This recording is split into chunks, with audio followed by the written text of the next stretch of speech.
and Mr. Little hasn't punched him in the face, that's what I'd want to do, I think. And Mr. Little seems to actually really have some respect for Mr. Michener. So the easy kind of good guys and bad guys thing, it has to go out the window, because it's just more complicated than that. And it's like being careful to walk through a field of landmines, but not even knowing what the landmine might be, because there's so much history.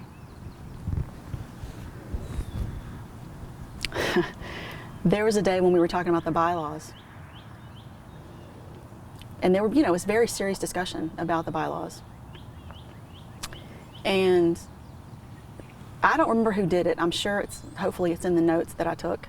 But somebody lifted up the question about whether or not, they were talking about having a biracial co-chairs, right? So having a black person and a white person as co-chairs of the commission for the bylaws. And somebody said, well, what about, the Chinese folks who live in the area? Like, oh yeah, you're right.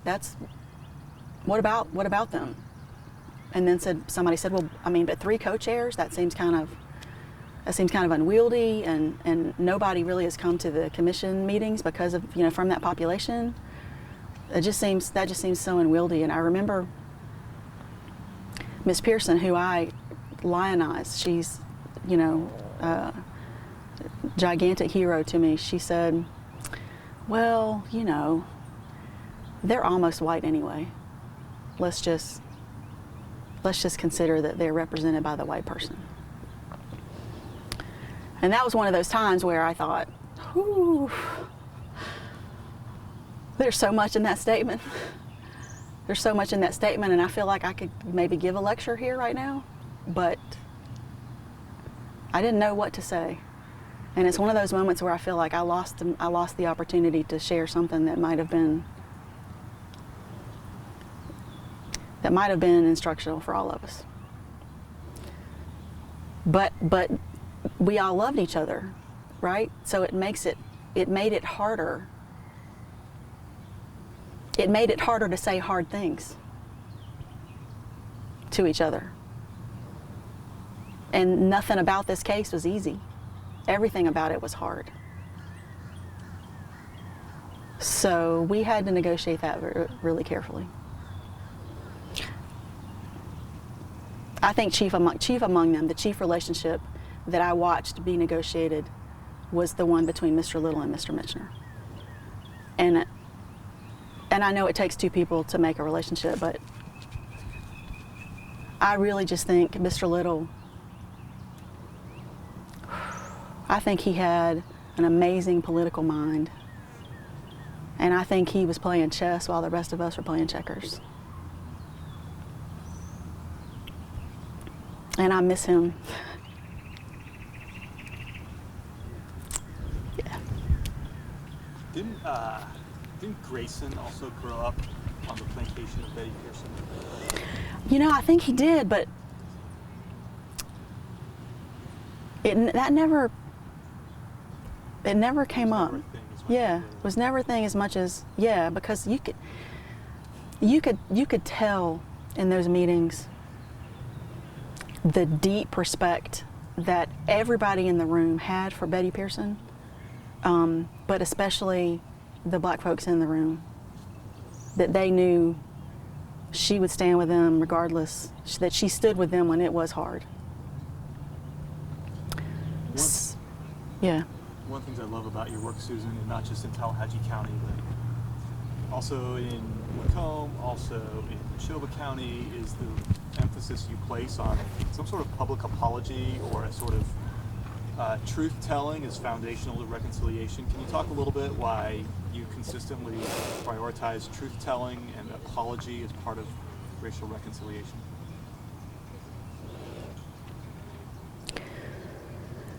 Reconciliation is a really tricky word. In retrospect, I would have advocated for a different word for the name of the William Winter Institute. But in 1999, that seemed to be the word that we were using to talk about some process of people coming together across difficult histories. We also added in civic renewal, right? My understanding was that reconciliation was a personal transformation that happened among, within, and between individuals. But if it didn't manifest itself in policy, in addressing systems and addressing inequities in systems, then, it's just cupcakes, right? I love me some cupcakes, but, that doesn't feed anybody the vegetables they need, if I can continue that metaphor.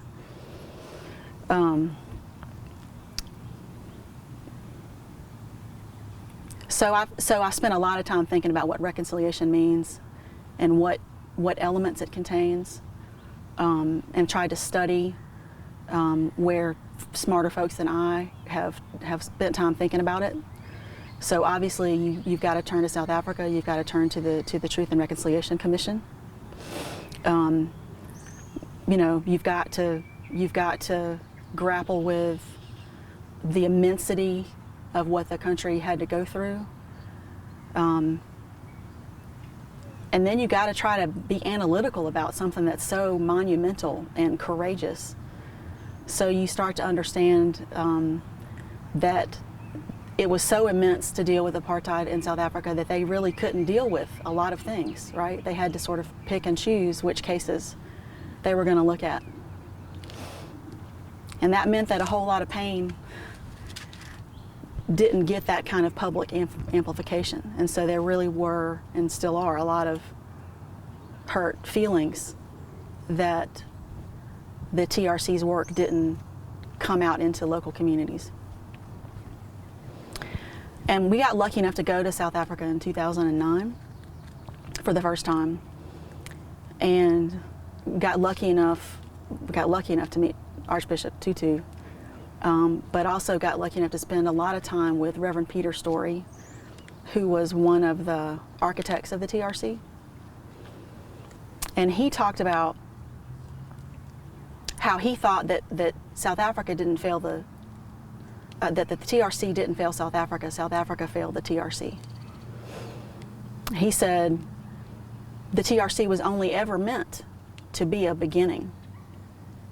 And then there was going to be this challenge, right? This request, this invitation, this demand to organizations, to churches throughout the country to take up the work of the TRC, which was truth-telling and reconciliation. And that didn't happen. So when he said that, retrospectively, I think he gave me the language to talk about what I was understanding about the work in Mississippi. That it had to be about everyday stories. It had to be about everyday relationships between human beings, as much as it has to be about systems. And you can't do the truth-telling part just one time. It has to be continuous. The apologies probably need to be continuous too, right? Because if I hurt you, and I apologize to you, and we're able to sort of figure out how to build a bridge back to each other, but I also hurt him, and I don't hear him out and apologize to him, then it's cool that you and I are cool, but he and I are still not cool. And so there's still brokenness. I think the other person that's really influential in my thinking about all this stuff is Michael Ignatieff, who, goodness gracious, has had many careers, but human rights activist, scholar, member of Parliament in Canada. I think that's what they're called, right? Parliament. Member of the government. And he wrote a book called A Warrior's Honor. He spent a lot of time in communities and countries where there's tremendous violence, post-genocidal sorts of places. And he wrote about the purpose or the function that a public apology can have. And he couched it in a deep skepticism that they are limited in their effects. But he still thought they were necessary because he said, if the apology especially comes from an entity that has power in a community, then making a public apology gives permission to some people in the community to also engage in a process of self-reflection and truth-telling and apology that they might not otherwise do. He also said the importance of truth commissions and truth processes are that they limit the range of permissible lies. And we added to that, my partner Charles Tucker said, they also, if they do their work well, increase who gets to tell the truth and be believed. So that work was really influential to get the University of Mississippi to do an apology in 2002. It took 5 years to get them to that place. But it did exactly what Ignatius said it would do.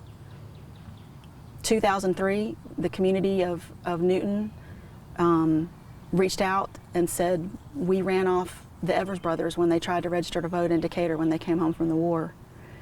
And we